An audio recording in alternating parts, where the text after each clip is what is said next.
सो जो Annie Besant थी, that Annie Besant जो कि आयरिश लेडी थी, उनके साथ मिल करके इन्होंने यहाँ पर जो है वो स्टार्ट की मूवमेंट। ये यहाँ पर आई थी इंडिया में, इंडिया का दौरा करने, लिखने, बहुत सारी चीजें। यहाँ पे आके इन्होंने जो है जो बाल गंगाधर तिलक है उनके साथ हाथ मिला के यहाँ पे ये सारी चीजें इन्होंने जो है स्टार्ट कर दी। तो यहाँ से शुरू होता है एक मूवमेंट जिसका नाम है होम रूल लीग। ये स्टार्ट हुई और उसके बाद ही फिर गांधी जी आ गए, और फिर गांधी जी के आने के बाद और चीजें यहाँ पर स्टार्ट होती गई। ठीक है, तो ये था इसका बैकग्राउंड। अब हम देखते हैं इसकी प्रेजेंटेशन की फॉर्म में, इसको समझते हैं।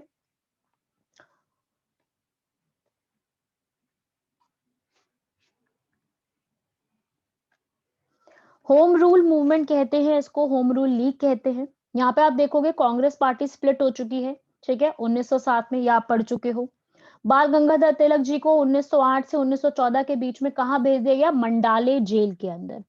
ठीक है, तो यहाँ पर जब तिलक की रिलीज हो जाती है, छूट जाते हैं, और एनी बेसेंट दोनों मिल करके इस आइडिया को इम्प्लीमेंट करते हैं। और ये जो आइडिया है, ये जो है एनी बेसेंट ने ही बताया था कि ऐसे एक होम रूल मूवमेंट जैसी चीज कोई होनी चाहिए। ये इन्होंने आयरलैंड से सीखी थी, मतलब आयरलैंड में वो चीज हुई थी, तब यहाँ पर आके इन्होंने वो चीज इंप्लीमेंट करी। तो यहाँ पर तो सबसे पहले उनको समझ में आया कि जो कांग्रेस पार्टी है, ये जो आईएनसी है, इसका क्या इन्फ्लुएंस है, ये कितनी इंपॉर्टेंट पार्टी हो गई है उस वक्त के हालात में। तो इन्होंने क्या किया, इन्होंने सबसे पहले क्या किया, जो है इन्होंने सबसे पहले अपने आप को पार्टी में एडमिट करने की कोशिश की कि मैं वापस से पार्टी में जुड़ जाऊं, री एडमिट हो जाऊं पार्टी में। ये पहली कोशिश की उन्होंने, चाहा कि मैं पार्टी में पूरी तरीके से जुड़ जाऊं वापस ही। ठीक है, तो यहाँ पर जो है ये पार्टी में जुड़ने की कोशिश की इन्होंने।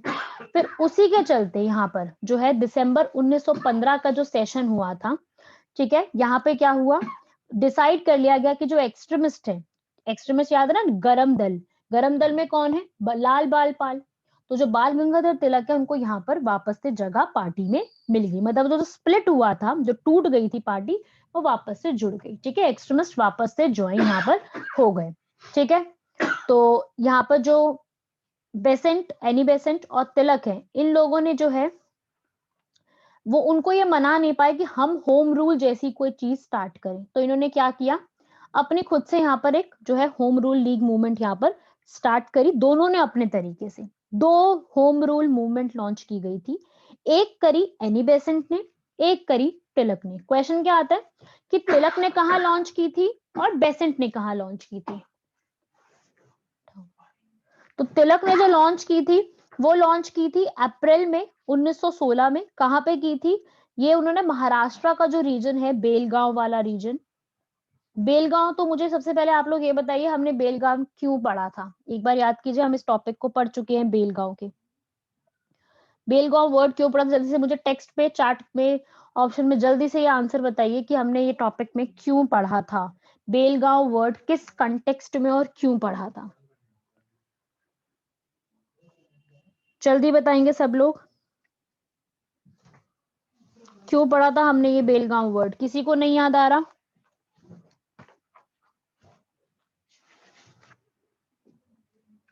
नोट्स में देखिए, इंडियन नेशनल कांग्रेस के नोट्स में। प्रेसिडेंट, आईएनसी का प्रेसिडेंट रहा था गांधी जी उस टाइम में।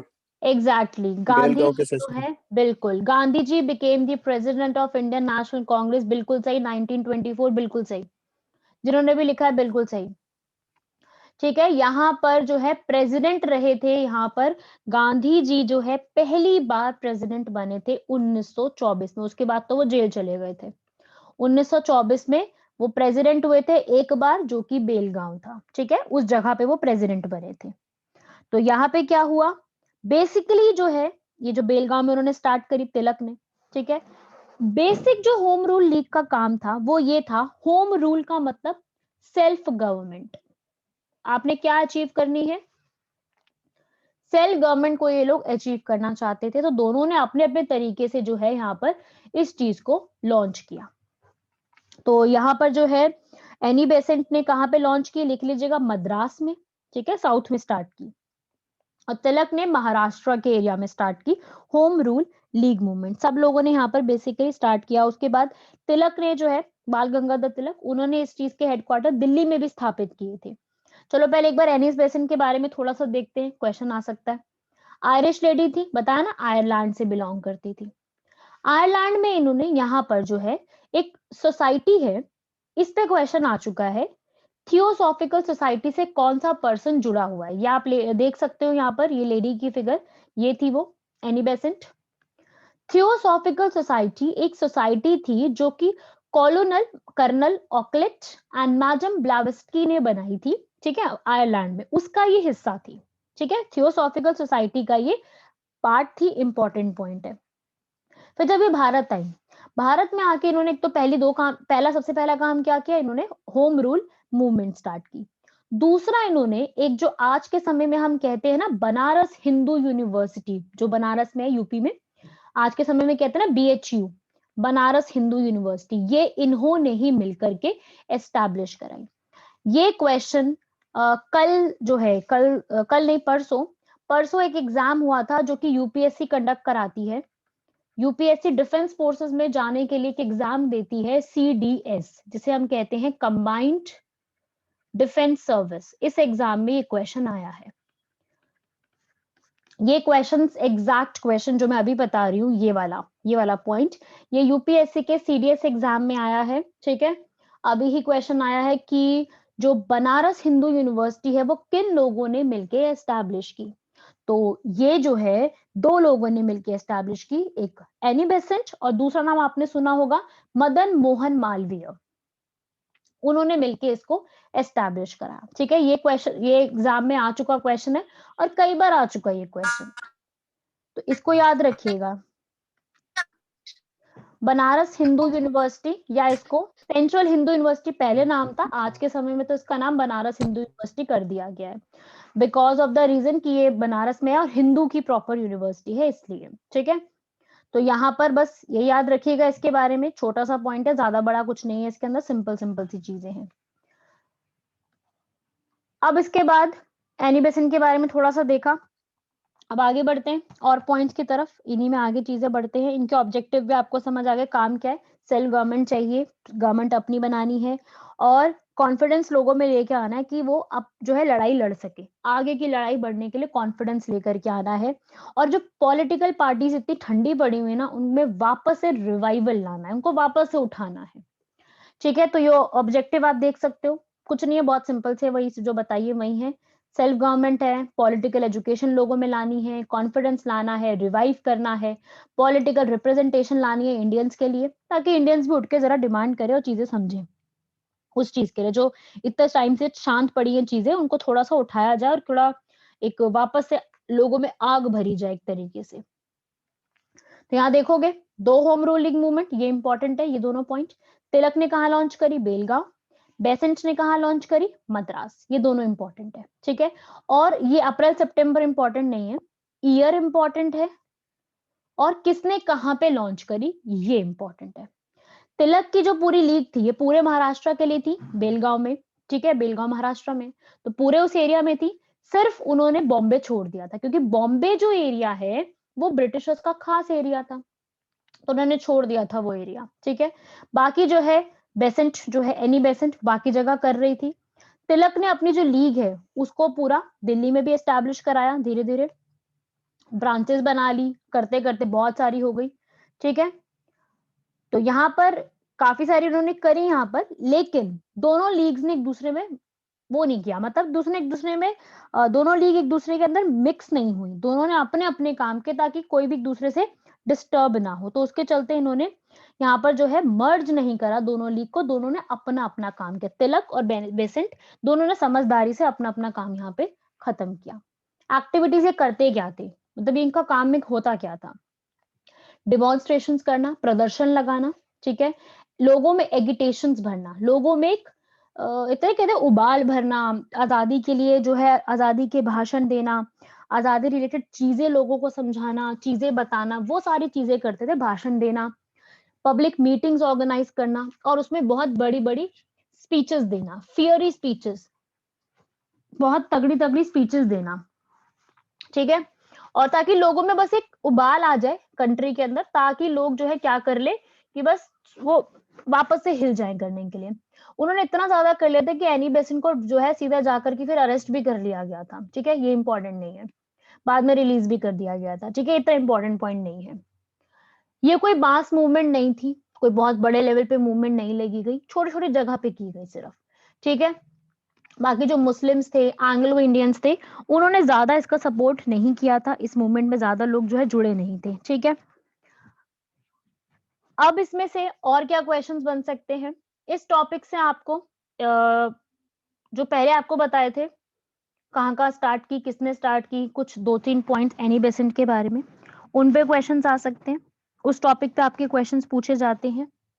बाकी बाकी इस टॉपिक से आपसे कोई क्वेश्चन नहीं आएगा, जो ये सब चीजें लिखी हुई है यहाँ पर, unworthy of Indian acceptance, father of Indian unrest, यहाँ पे ये चीजें नहीं पूछी जाती, ठीक है। छोटा सा एक चीज है सिर्फ ये वाला पॉइंट छोटा सा है, इंपॉर्टेंट क्या है इसके अंदर, हुआ क्या कि तिलक के खिलाफ एक केस हो जाता है, बाल गंगाधर तिलक जो है उनके खिलाफ एक केस हो जाता है, ठीक है, और उस केस को लड़ने के लिए वो इंग्लैंड जाते हैं, ठीक है, और वहां पर जो है एक बुक जो है उनकी वहां पे लिखी जाती है, फादर ऑफ इंडियन अनरेस्ट, मतलब इंडिया में जो आजकल के टाइम पे उबाल चल रहे हैं, दिक्कतें आ रही हैं, वो सिर्फ और सिर्फ किसकी वजह से आ रही हैं, वो आ रही हैं इनकी वजह से, तिलक की वजह से, इसलिए वहां पर एक बुक लिखी गई थी, फादर ऑफ इंडियन अनरेस्ट। तो छोटा सा ये इंपॉर्टेंट पॉइंट है, बाकी कुछ नहीं है।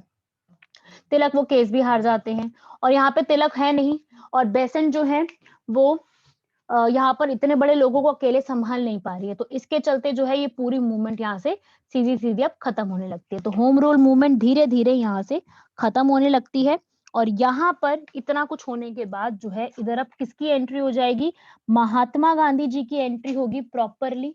महात्मा गांधी जी की एंट्री होने के बाद ये जो होम रूल लीग मूवमेंट है, देख लीजिएगा, home rule movement later got merged with INC, Indian National Congress के साथ ये मर्ज हो जाएगी कब, 1920 में। फाइनली इसको 4 सालों बाद ही इसको मर्ज कर दिया जाएगा।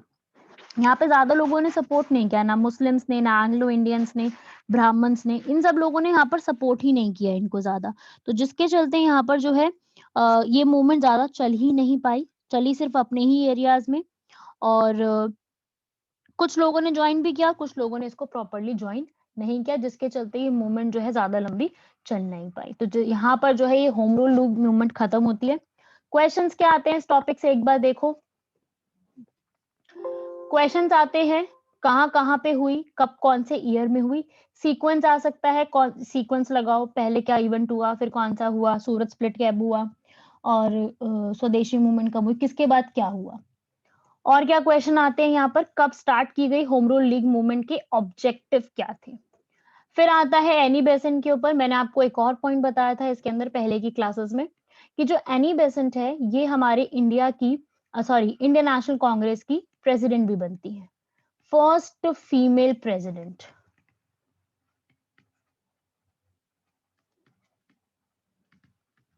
कौन है वो, एनी बेसेंट, फीमेल की बात कर रही हूँ, इंडियन फीमेल नहीं, क्योंकि ये इंडिया की नहीं थी ना। तो first female president Annie Besant बनती है कब, 1917 में। हाँ जी, ये वाला सबको याद है,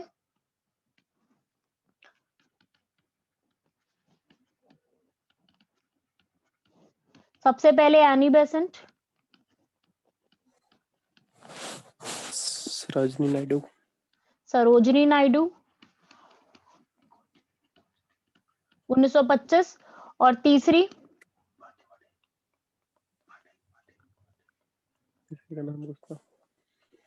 तीसरा नाम बोलो,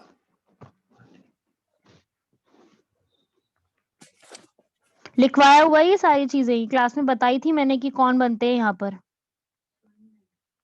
ठीक है। सरोजिनी नायडू के बाद कौन बनता है, मैम नलिनी, हाँ जी, नलिनी सेन गुप्ता,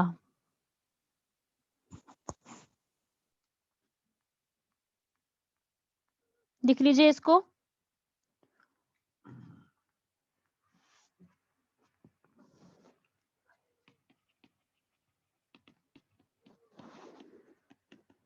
नलिनी सेन गुप्ता 1933 में, ठीक है, ये जो है ये आपको याद रखना है, फीमेल प्रेसिडेंट, उसके बाद इंदिरा गांधी, सोनिया गांधी, वो भी रह गए। तो क्वेश्चन में आपको मैंने क्वेश्चन भी दिया था इसके करने के लिए। ये आईएनसी के प्रेसिडेंट्स है फीमेल, तो क्वेश्चन आए फीमेल के ऊपर तो एनी बेसेंट। अगर क्वेश्चन आता है इंडियन फीमेल तो सरोजिनी नायडू आंसर रहेगा, बिकॉज एनी बेसेंट जो है वो आयरलैंड से बिलोंग करती थी, राइट। वापस आते हैं, ठीक है, इसमें हिंदू बताया मैंने आपको, बनारस हिंदू यूनिवर्सिटी में इंपॉर्टेंट टॉपिक है ये, सीडीएस के एग्जाम में जो अभी हुआ है 2 दिन पहले, उसी में एक क्वेश्चन पूछा गया था। ठीक है, आप लोग एक और काम कर सकते हो, जो सीडीएस का पेपर आया है, ठीक है, उसको भी सॉल्व कर सकते हो, जो अभी 1 दिन पहले 2 दिन पहले एग्जाम हुआ है, उसमें जो प्रॉपर एक जीएस का सेक्शन आता है, उस पूरे जीएस सेक्शन को आप लोग सॉल्व कर सकते हो। उसपे भी बहुत सिंपल क्वेश्चंस आते हैं, वन लाइनर्स आते हैं आपके एग्जाम जैसे, तो उसी को पूरा पेपर आप सॉल्व करोगे। ठीक है, सीडीएस का पेपर है, सब लोग उसको सॉल्व करके देखना, जीएस का सेक्शन। ठीक है, फिर उसको एक बार हम क्लास में भी डिस्कस कर लेंगे। बाकी ऑब्जेक्टिव आपको समझ में आ गए हैं, कहाँ स्टार्ट की ये इंपॉर्टेंट है, इसमें कौन सी 2 जगह पर ये चीज स्टार्ट हुई है ये इंपॉर्टेंट है। बाकी फेलियर में आपको कुछ नहीं पढ़ना, तो यहां तक आप लोगों का जो है वो क्लियर हो जाएगा। Where to get paper, I will send you the paper, मैं पेपर सेंड कर दूंगी ग्रुप पर, तो there you will get the access to the paper also, and then we will discuss that paper. when you people have solved that paper, then we will discuss that. Okay, यहाँ पे complete है। So the topic is non cooperation movement. जो word अपने आप में क्या कह रहा है, नॉन कोऑपरेशन, मतलब क्या नहीं करना, कोऑपरेट नहीं करना, असहयोग आंदोलन। आपने क्या नहीं करना, इसके अंदर सहयोग नहीं करना है, जिसे हम कहते हैं नॉन कोऑपरेशन मूवमेंट। तो हुआ क्या, जब आपको मैंने बताया होम रूल लीग मूवमेंट हो गई 1916 में, ठीक है, फिर 1917 में गांधी जी ने अपने कैंपेन स्टार्ट कर दिए, उन्होंने जो है चंपारण, अहमदाबाद और खेड़ा में अपने कैंपेन स्टार्ट करे।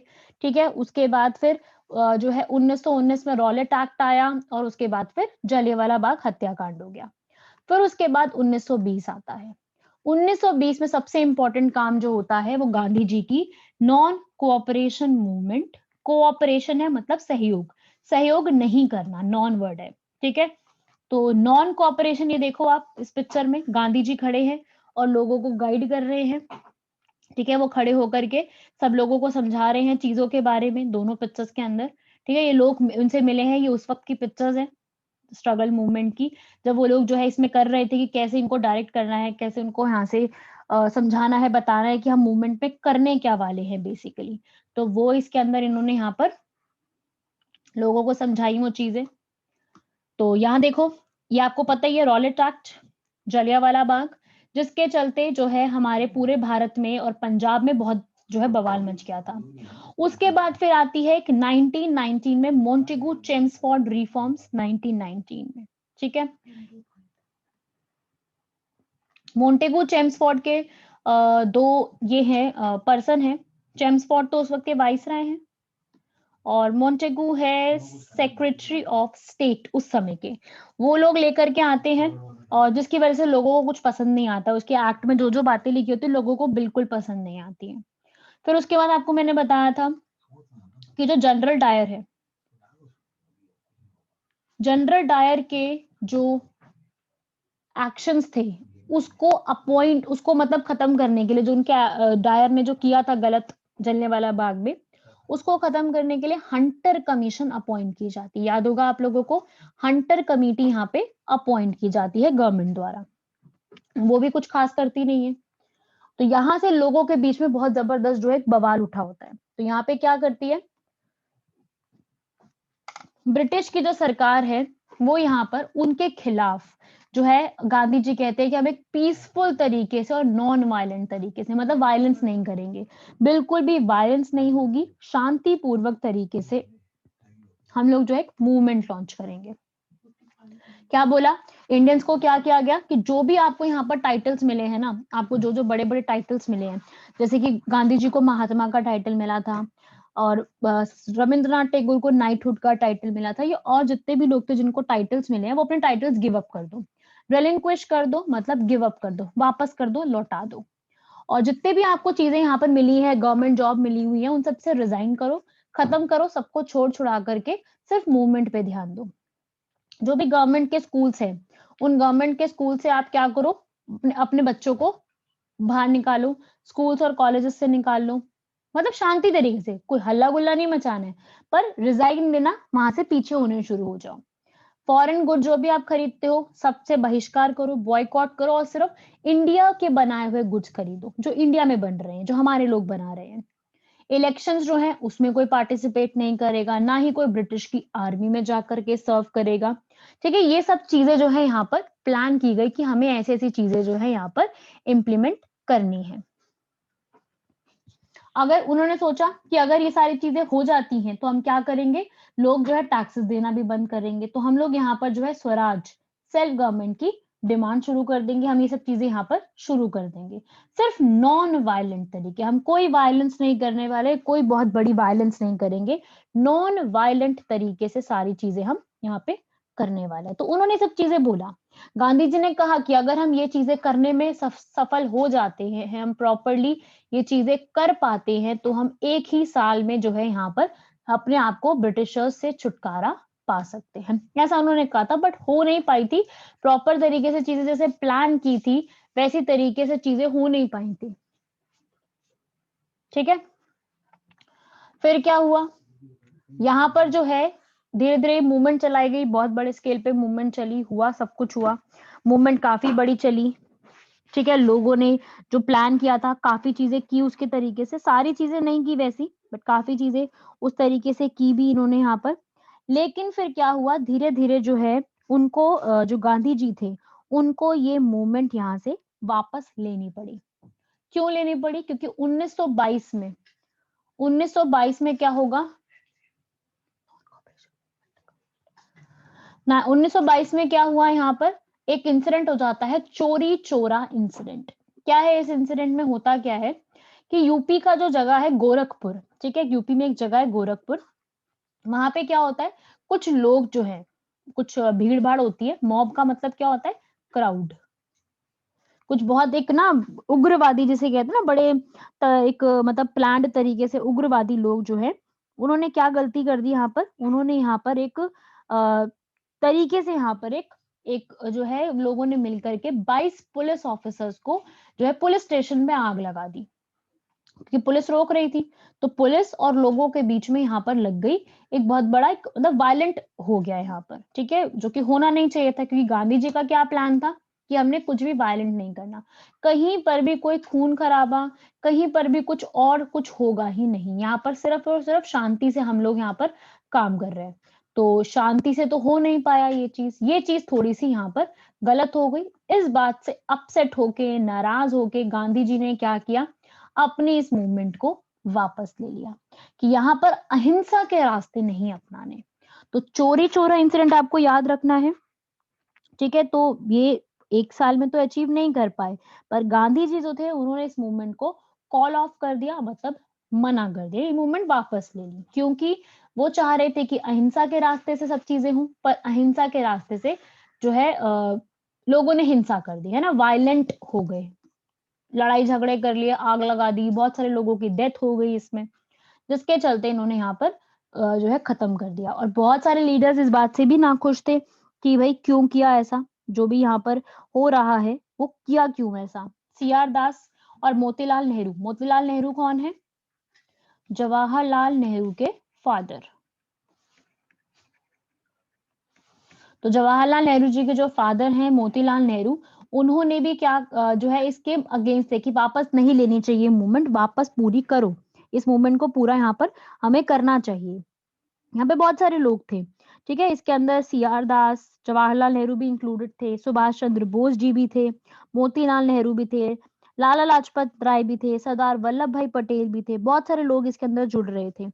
लेकिन यहाँ पर जो है उन्होंने ये मूवमेंट यहाँ से वापस ले ली, क्योंकि इसकी वजह से ये वाले जो एक इंसिडेंट हुआ, इसकी वजह से यहाँ पर जो है ये मूवमेंट को वापस ले लिया गया। देखो इसमें फर्स्ट पॉइंट आप जो पढ़ रहे हो कि गांधी जी जो जैसे कह रहे थे कि हम एक साल में अचीव कर लेंगे, वैसा कुछ यहाँ पर हो नहीं पाया। जो वो कह रहे थे कि हम एक साल में जो है सब कुछ अचीव कर लेंगे, ऐसा कुछ यहाँ नहीं कर पाए वो। और ये बहुत सही मूवमेंट थी, बहुत सारे लोग जुड़े थे इसके अंदर, ठीक है, पीसफुल तरीके से। कैसे तरीके से? पीसफुल तरीके से। ब्रिटिश गवर्नमेंट भी यहाँ पर हैरान हो गई थी, भाई इतना जबरदस्त कैसे लोग जुड़ सकते हैं, इतने लोग इकट्ठे एक साथ हो कैसे सकते हैं, ठीक है, क्योंकि यहाँ पर हिंदू और मुस्लिम सब लोग जुड़े हुए थे। पहली बार ऐसा हुआ था कि प्रॉपरली तरीके से हिंदू मुस्लिम सब एक जगह जुड़ रहे हैं। प्लस कांग्रेस पार्टी बहुत फेमस हो रही थी उनके चलते, इन सब चीजों के चलते कांग्रेस पार्टी के भी बिल्कुल बारे नहीं आ रहे थे, वो पूरी तरीके से फेमस हो रही थी यहाँ पर। और जितने भी मर्चेंट्स थे और हमारे इंडिया के लोग थे, उनको बहुत फायदा मिल रहा था। क्यों? क्योंकि ब्रिटिश गुड्स कोई खरीद नहीं रहा था, खरीद रहे थे सब इंडिया के गुड्स। तो इंडियन गुड्स बनाने वाले लोगों को यहाँ पे बहुत फायदा हो रहा था, ठीक है। यहाँ पर सबसे बड़े लीडर कौन निकल के आते हैं इस मूवमेंट के? Gandhi ji main leader. Question आता है कि मेन लीडर कौन है, तो सीधा आंसर गांधी जी रहेगा, ठीक है। उन्होंने ही इस मूवमेंट को प्रॉपरली भारत में लॉन्च कराया था, प्रॉपर तरीके से उन्होंने यहाँ पर लॉन्च कराया था। ये पढ़ोगे, महात्मा गांधी, उनका रोल मेन फोर्स, सबसे बड़े पर्सन ही वही थे। 1920 में लोगों को बुला करके उन्होंने मैनिफेस्टो रखा, प्रॉपर एक अपना पैम्फलेट जारी करके लोगों में बंटवा दिया कि हम ऐसे ऐसे करने वाले हैं। सीआर दास, ठीक है, सीआर दास जो थे वो भी यहाँ पर थे, उन्होंने भी यहाँ पर जो है इस चीज को, नॉन कॉपरेशन मूवमेंट को जो है मान लिया कि इसके अंदर हमें जुड़ना है, वो भी जुड़ गए थे इसके साथ। जवाहरलाल नेहरू, सबके बारे में आपको, जवाहरलाल नेहरू जी के बारे में आपको ऑलरेडी पता है।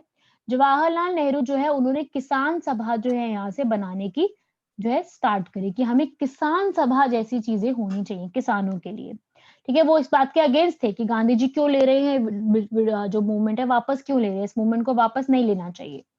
सुभाष चंद्र बोस, वो एक सिविल सर्वेंट थे, ऑफिसर थे, आईएएस ऑफिसर। तो उन्होंने वहां से भी रिजाइन किया क्योंकि बोला गया था कि रिजाइन करना है, जितने भी आपको पास गवर्नमेंट पोस्ट है सबसे रिजाइन करो और हमारे साथ आके जुड़ो। तो इन्होंने यहाँ पर उस अपनी पोस्ट से रिजाइन दे दिया था। फिर जो एक कुछ दो भाई थे अली ब्रदर्स, शौकत अली, मोहम्मद अली, आपके एग्जाम के लिए बिल्कुल इंपॉर्टेंट नहीं है, मोतीलाल नेहरू भी इंपॉर्टेंट नहीं है, ठीक है, बाकी इंपॉर्टेंट नहीं है, एग्जाम में नहीं आते क्वेश्चन इससे, ठीक है। तो इन लोगों ने भी यहाँ पर हेल्प करी, अपनी लीगल प्रैक्टिस छोड़ दी और सीधा ये सब है, गुजरात में जो है बढ़ाने की कोशिश की। सरदार वल्लभ भाई पटेल, जिनके नाम पे स्टैच्यू ऑफ यूनिटी बना हुआ है, कहाँ पे बना है? गुजरात के अंदर बना हुआ है, ठीक है, याद रखना। सरदार वल्लभ भाई पटेल के नाम से आपको ना 2-3 चीजें याद रखनी है, मैं बता देती हूँ क्या क्या याद रखना है आपको एग्जाम के लिए। सरदार वर्ड, पहली चीज कि सरदार वर्ड किसके आगे लगाते हैं? वल्लभ भाई पटेल। इनको ये टाइटल किसने दिया? फीमेल्स और लेडीज आफ्टर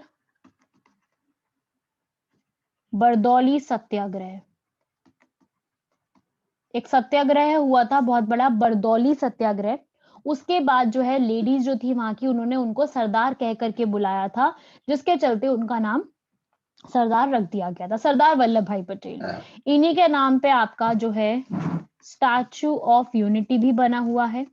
तीसरा इंपॉर्टेंट पॉइंट ज्योग्राफी के पॉइंट ऑफ व्यू से, सरदार सरोवर डैम, एक डैम है हमारे यहाँ पर, सरदार सरोवर डैम कौन से रिवर पे बना है? नर्मदा महानदी। नो, नर्मदा। महानदी पे जो डैम बना है that is the Hirakud dam, जो कि भारत का लॉन्गेस्ट डैम है, 25 किलोमीटर जिसकी लंबाई है, वो हीराकुड डैम है, ठीक है। सरदार सरोवर बना है नर्मदा रिवर पर। तो ये भी इंपॉर्टेंट है, सरदार रिलेटेड आपको 3-4 पॉइंट याद रखने हैं, बाकी कुछ नहीं है। ये सब कुछ किसके बारे में बात हो रही है? गुजरात। ये डैम भी गुजरात में है, नर्मदा रिवर निकलती तो मध्य प्रदेश से है बट गुजरात को भी क्रॉस करती है, ठीक है, कुछ हिस्सा गुजरात का भी आता है। तो वहां से क्रॉस करते हुए फिर वो अरेबियन सी में ड्रेन कर जाती है। नर्मदा रिवर क्या है? लार्जेस्ट वेस्ट फ्लोइंग रिवर, जो कि कहाँ फ्लो करती है? West side. सीधा क्वेश्चन आ सकता है, which of the following is the largest west flowing river of India? तो याद रखिएगा। या फिर आ सकता है which of the following is the west flowing river of India, largest ना आके वेस्ट भी आ सकता है। तो नर्मदा, तापी, ल्यूनी, साबरमती, माही, ये रिवर है जो कि वेस्ट साइड फ्लो करती है, ठीक है। ये सब हम ज्योग्राफी में ऑलरेडी पढ़ चुके हैं। ठीक है भाई, ये वाला पॉइंट सबको क्लियर हो गया? से यस और नो जल्दी से इन दी चैट बॉक्स।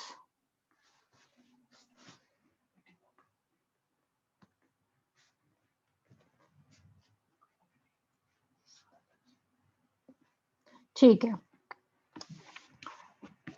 चलो आगे बढ़ते हैं।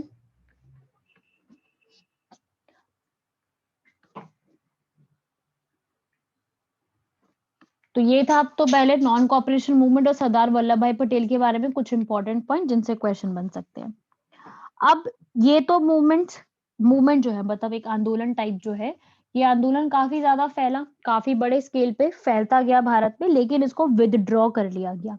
कब किया गया, कौन से इंसिडेंट पे किया गया, दैट इज ऑल्सो इम्पोर्टेंट। चोरी चोरा इंसिडेंट, सीधा याद रखिएगा, चोरी चोरा इंसिडेंट। ठीक है, चोरी चोरा इंसिडेंट जो कि यूपी में गोरखपुर में हुआ था, उस इंसिडेंट के चलते इसको हटा दिया गया। तो अब क्या है, 1922 में आते आते ये NCM नॉन कॉपरेशन